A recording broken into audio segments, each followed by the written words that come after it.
दोस्तों, legal and legal में एक बार फिर से आपका स्वागत है।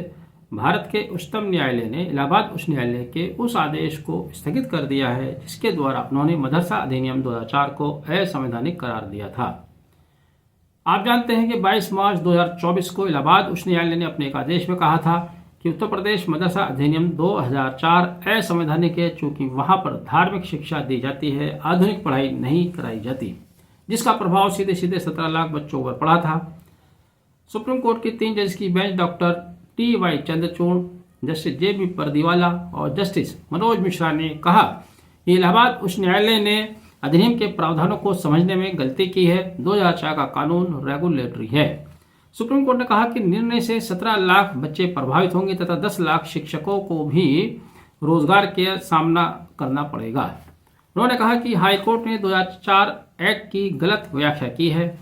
यदि सुप्रीम कोर्ट का कहना है कि यदि मदरसा छात्रों की शिक्षा की गुणवत्ता का ही प्रश्न था, तब अधिनियम को समाप्त नहीं करना चाहिए था, बल्कि उपयुक्त दिशा निर्देश जारी करने चाहिए थे।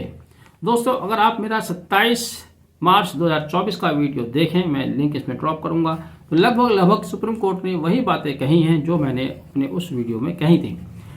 मदरसा बोर्ड की तरफ से पेश हो रहे वरिष्ठ अधिवक्ता अभिषेक मनु सिंघवी ने कहा कि मदरसा शासन मदरसा का कानून अब का नहीं है, नया नहीं है, बल्कि 120 वर्ष पुराना है।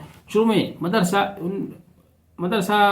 स्कूल मदरसा एक्ट 1908 से अधिनियमित होते थे। उसके बाद मदरसा अधिनियम 1987 आया और अब 2004 आया था। यानी कि जैसा कि राज्य ने कहा था, राज्य की ओर से कहा गया था, याचिकाकर्ता के एक अधिवक्ता ने कहा था कि अधिनियम राज्य सरकार द्वारा बनाया गया, राज्य सरकार द्वारा इस तरह के शिक्षा बोर्ड का गठन नहीं किया जा सकता। तो उसका जवाब अभिषेक मनु सिंघवी दे रहे थे। उन्होंने भी कहा कि यह अधिनियम नियमित रेगुलेटरी प्रकृति का है, नियामक प्रकृति का है, जिसकी संविधान की अनुसूची 3 पर एंट्री नंबर 25 दर्ज है। साथ ही वरिष्ठ अधिवक्ता डॉक्टर मेनका गुरुस्वामी ने भी एक याचिकाकर्ता की ओर से पेश होते हुए कहा कि अधिनियम सुनिश्चित करता है कि 16,000 मदरसे, जिनमें से 500 मदरसों को राज्य सरकार द्वारा मान्यता दी गई है, एक मानक का और पाठ्यक्रम का पालन कर रहे हैं। लेकिन कानून को असंवैधानिक करार देने से यह सारे पाठ्यक्रम अनियमित हो जाते हैं। सारे छात्र गैर कानूनी मदरसे के छात्र हो जाते हैं, जिसका कहीं ना कहीं इलाहाबाद उच्च न्यायालय ने संज्ञान नहीं लिया अपना निर्णय देते समय। साथ ही अभिषेक मनु सिंघवी ने अरुणा राय केस में सुप्रीम कोर्ट के निर्णय का हवाला देते हुए कहा कि हिंदुइज्म, संस्कृत या इस्लामी विषय पढ़ाने से सेकुलरिज्म को खतरा नहीं होता है। इससे पहले भी अभिषेक मनु सिंघवी ने उदाहरण दिया, गुरुकुल विश्वविद्यालय ऋषिकेश और हरिद्वार में भी हिंदू धर्म की शिक्षा दी जाती है, लेकिन इस तरह की शिक्षा देने से सेकुलरिज्म को कोई खतरा पैदा नहीं होता। दरअसल हमने यही कहा था कि इलाहाबाद उच्च न्यायालय ने जो अपना निर्णय दिया है, बिल्कुल एक पक्षीय निर्णय दिया था। वो तय करके बैठा हुआ था कि हमें इस तरह का निर्णय देना है। उच्च न्यायालय द्वारा या किसी भी न्यायालय द्वारा दिए जा रहे निर्णयों का सम्मान करना हमारा कर्तव्य होता है, नहीं तो ये कंटेम्प्ट ऑफ कोर्ट की कैटेगरी में आ जाता है। लेकिन न्यायालय ये नहीं सोचते कि इस तरह से वो कब तक अपना सम्मान कराते रहेंगे। जब इस तरह के बेतुके निर्णय दिए जाएंगे तो कभी ना कभी उनकी आलोचना खुले मंच से, खुले मुख से की जाएगी। इलाहाबाद उच्च न्यायालय का 22 मार्च 2024 का आप जजमेंट देखिए, बिल्कुल आंखों में धूल झोंकने वाला जजमेंट है। वो अपने निर्णय में मदरसा बोर्ड का सिलेबस लगाते हैं।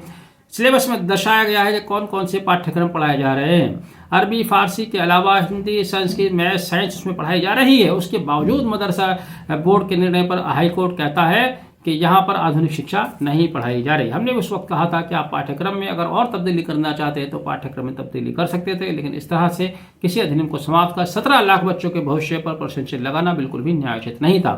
दूसरी बड़ी बात उसमें यह थी कि वह मुख्य पेटिशन 2019 में दरअसल मदरसा बोर्ड के ही एक शिक्षक द्वारा इलाहाबाद उच्च न्यायालय के समक्ष दायर की गई थी। वह शिक्षक अपना वेतन रिलीज कराने के लिए आवेदन लेकर गया था। इलाहाबाद उच्च न्यायालय ने उसी को मदरसा बोर्ड के खिलाफ पेटिशन करार दे दिया। साथ ही एक पेटिशन इलाहाबाद उच्च न्यायालय में वकालत कर रहे एक वरिष्ठ अधिवक्ता द्वारा दायर की गई थी, लेकिन वरिष्ठ अधिवक्ता का कोई लोकस स्टैंडिंग नहीं था। यहाँ भी अभिषेक मनु सिंघवी ने कहा है कि याचिकाकर्ता के लोकस स्टैंडिंग की जांच नहीं की गई है। मैं यहाँ पर एक थोड़ी सी गलती कर गया हूँ पूरे वीडियो में, जहाँ मैंने इलाहाबाद उच्च न्यायालय कहा, इलाहाबाद उच्च न्यायालय की लखनऊ बेंच द्वारा निर्णय दिया गया है, ये बात आप ध्यान रखिएगा। बहरहाल अब सुप्रीम कोर्ट ने इसको स्थगित कर दिया है, तो यानी कि पूर्व की स्थिति कायम रहेगी। अगली सुनवाई जुलाई 2024 में होनी है। आपने वीडियो आखिर तक देखा, thank you, have a nice day.